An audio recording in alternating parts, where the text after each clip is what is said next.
Hi, my name is Clay Allen, and I'm with Old Capital Lending based in Atlanta. And perhaps you're a GP looking to take down that first deal, or maybe scale your existing multifamily business, or maybe you're a job seeker looking to get into the role of asset manager with a reputable shop. I wanted to put together some videos that will speak directly to that, and I think provide a lot of value for you. Now, I did tell you I'm with Old Capital Lending. If you know us, we are multifamily lenders across the U.S. We cover every loan type that you can imagine, from agency to non-recourse bridge, CMBS, traditional bank, you name it.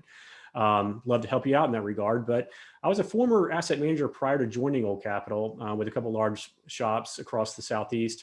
And then was with GE Capital before that. So did a little bit of JV equity, asset management, institutional asset management, and then sponsor side asset management. Thought I'd condense that experience into some videos that, again, I think will be helpful to you.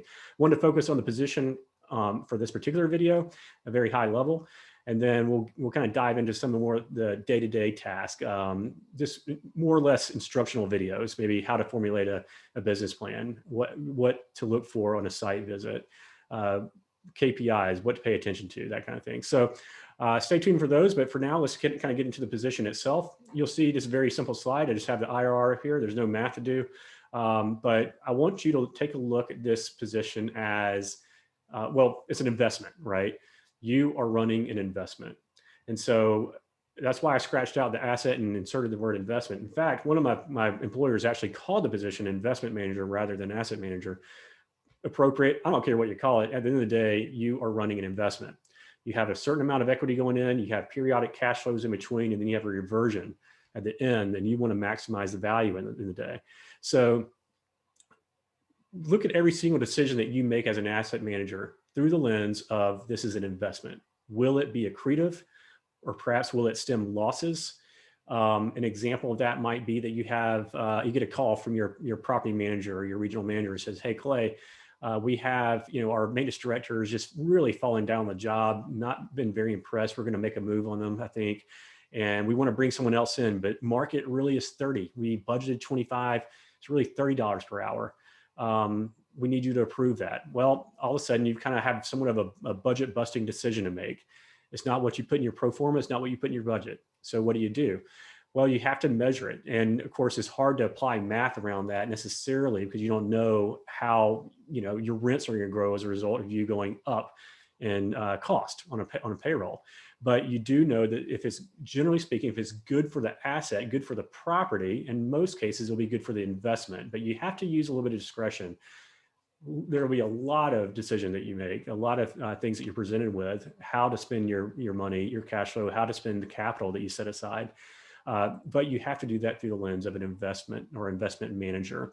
So let's go through the typical job description, and I actually lifted this from my prior role before I came on board. I'll run through these. And again, we'll do some subsequent videos, maybe get a little bit more depth into some of these. Monitor and evaluate financial operating results. That's monthly financial statements for the most part. You'll be not just reviewing those, but going over them with your property manager or perhaps just your regional manager, however your shop is set up or however you want to handle it. And you're looking obviously to see how you're performing to budget, but also you have to keep an eye on the pro forma.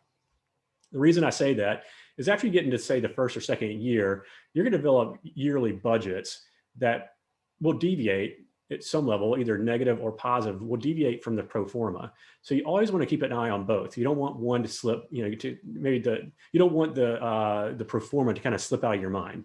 You always want to keep an eye on that because that's what you have passed along to your investors. That's what your returns are based off of when you promise that to the investors. So provide support for due diligence and acquisitions. That kind of goes without saying.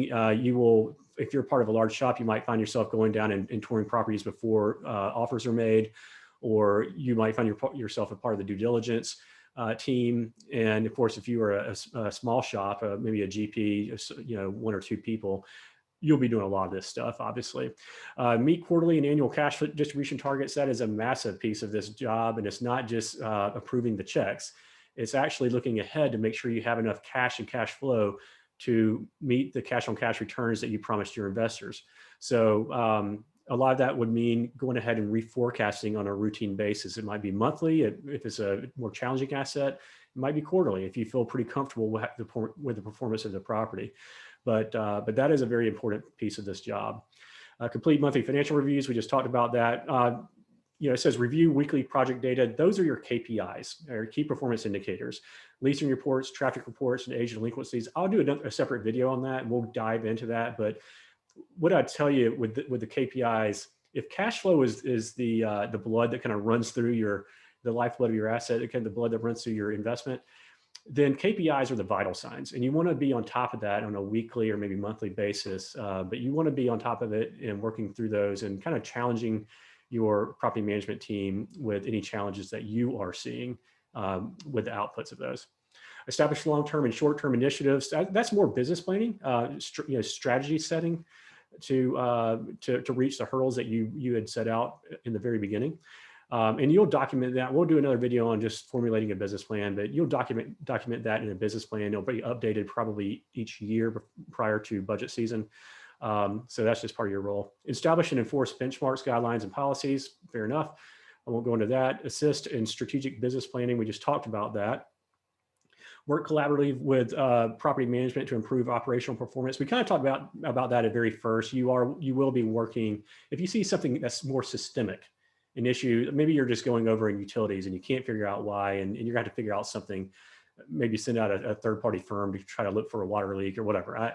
You have to work through some recurring issues that just aren't getting solved. And so you have to kind of approach it humbly with the property management team and with a solutions mindset. But that will be almost a day-to-day function for you as an asset manager. Conduct site visits on a regular basis. That's a lot of fun. We'll get into that as well. That's probably my favorite part of the job.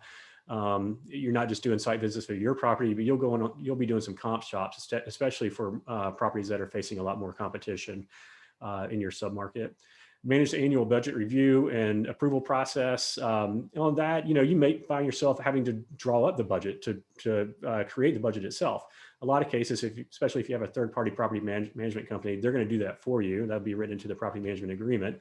But your job will be to review it and approve it, or maybe you're going to contribute to it. So obviously that would be an annual rhythm. Oversee tax appeal issues. What I would say to that is, you won't do that directly necessarily. You should be handling that through a third party, people who have relationships through their local tax assessors' offices, and they golf with those guys, and so they know what they're talking about, and they have the cell phone numbers plugged into their phones. That will pay off in the long run. You will pay a little bit for that, but your job though in that aspect is to either accept their recommendations or don't accept it. To either challenge, appeal the assessment or not. Just take your licks and move on. But that's just part of the annual rhythm as well. Effectively present information, respond to questions. Now that's just communication. That's central to this position. You'll be communicating you're not communicating just with your investors and with your lenders or your owners. You're actually communicating obviously with your property management team. So I want to share a very embarrassing, a very embarrassing illustration I drew here. And yes, that is an asset manager stick figure in the middle. And the reason I did that, to speak to my prior comment, is that you are really a bridge between the property itself, so the property management team, and the investors, lenders, and owners. You're not parked in any one side. So for instance, for the property, they're going to see you as a corporate level presence for them. But in most cases, they're not going to be talking directly to the investors, and rarely will be talking to the lenders. Owners from time to time might pop in and whatnot. When I say owners, that could be executive teams or whatnot in a shop, a larger multifamily shop, or you as a GP. You'll be popping in as the asset manager and the owner. But you are a bridge, and so you're communicating with both of those. You'll see with this illustration, again, as silly as it looks, I have some of the I guess requirements, the job descriptions, underneath each stakeholder. So the owners, investors, and lenders, you'll be working on acquisition and disposition assistance, overseeing reserve balances. We can get into that to another time, but there's just a number of items that you will be responsible for. And at the end of the day, you are kind of bridging the gap between those two parties. All right, let me finish out here with the ideal candidate. When you look at job postings, you're going to see some commonality across the postings. I think this kind of sums it up pretty well. If they're looking for a more senior level position, asset management position, they're going to look for, generally speaking, 7+ years. I've seen that in a few different postings. 7+ years just seems to be the magic number for some reason. If it's a more junior position, those are certainly out there, and you can come in more at an analyst level and maybe work your way up, or maybe just at, as a new asset manager, and they might not expect as much from you from that position. So with that, you'll see a big range in pay, and I won't get into the pay necessarily, but there's a wide range of your base pay and incentives. Advanced degrees, not a must, but a lot of times I see that on there is definitely desirable. So for instance, I have a master's of science in real estate. I didn't get an MBA, but a lot of times they like to see MBAs. And also got a CCIM. So that kind of helps open the door. If you have any inkling or desire to pursue an advanced degree, it's only going to help you open the door to more opportunities in the field. Understanding of real estate markets, it kind of goes without saying. That I would say that speak to more just to the idea of speaking the language when you're talking with investors and lenders, and then obviously with property management teams. You're going to want to know the language of multifamily, and there is a language to it. And when I say that, there's just a number of say KPIs that you need to understand. There's just terminology, but as far as the markets are concerned, you want to be able to speak to not just where your property is located, maybe the immediate submarket, but more macro level, maybe economic influences, things that are going on. Like right now, as I record this, we're worried about inflation, right? So what does that mean in terms of multifamily, your investors? They might have questions around that and your thoughts around it. So that's where it kind of feeds into the next check mark there: investment mindset. Having that investment mindset, analytical skills and modeling proficiency. Be good at Excel. You don't have to be a wizard necessarily. I certainly am not, but I can hold my own in Excel. And I think the biggest thing is to be able to look through a sophisticated model or pro forma and just source it back to where the assumptions are really made, and make changes where needed, right? So you never want one little input in Excel to blow up your model, or really it could come back to haunt you, obviously, if you just don't understand the program itself. Organizational and time management, you'll find yourself, depending on who you're with, juggling a number of properties. So my portfolio, I guess on average, probably was around 20. I had as few as 12 properties and as many as 34 at any given time. So it can really vary, but there is some time management in there. You're going to have to take the foot off the gas of maybe paying attention to say a nicer property that's just kind of coupon clip and it's not, no big issues. You might have to focus your time on something that's a little bit more burning, right? You do that in every sphere of life. So it's nothing new, but in this business, you will find yourself having to do a lot of that, especially when you get up more in the property count.